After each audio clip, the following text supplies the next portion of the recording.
I was born into a rigorously Catholic family, not a harsh in its belief, but genuine, especially my mother.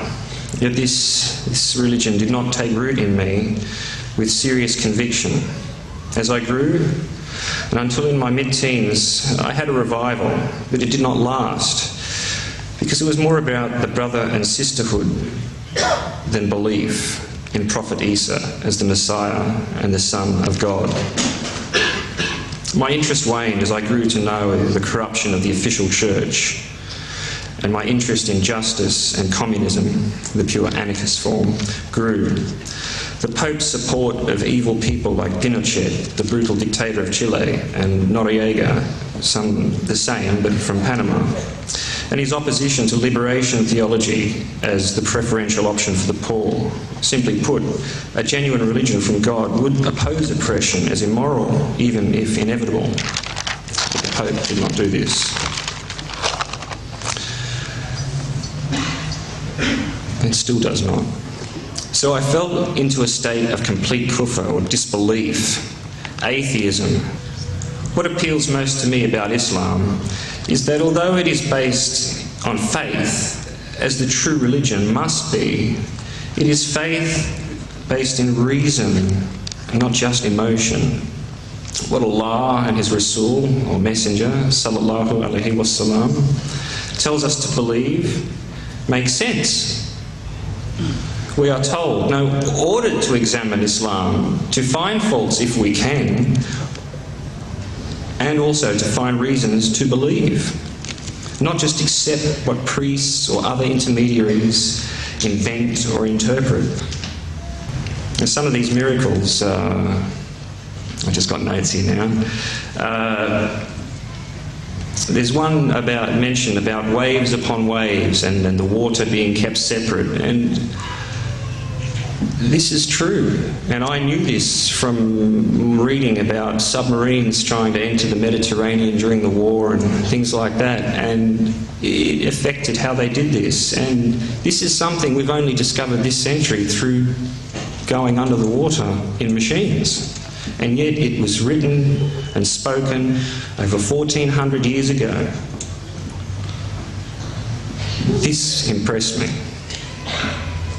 The shape of the earth is described with a word that means flat, spread out, shaped like an egg. And when viewed from space, this is what the earth looks like. It's not exactly like an egg, but it's not a sphere either. The rotation pushes it towards the poles, and this is what it looks like. And this was said over 1400 years ago, and this is something we've only known since we sent monkeys into space.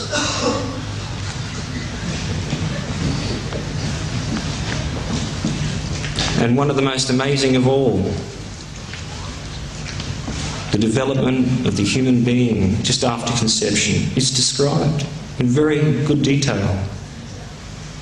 And this is something that could only be discovered with the invention of the microscope, which again is very recent. In closing, I will touch on a few points that I've discovered since becoming a Muslim. Once you become a Muslim, every other Muslim in the world is your brother or sister. And this really means something. You will meet complete strangers in the street, willing to take the jacket off their backs for you if they think you need it. This has actually happened to me. I had to stop the man from taking his clothes off his back because it was cold. You know, and if I didn't just live half a block away, he would still insisted of giving it to me. Others you will sit down with and talk to about the greatness of Allah, while one of you buys the other's lunch or tea.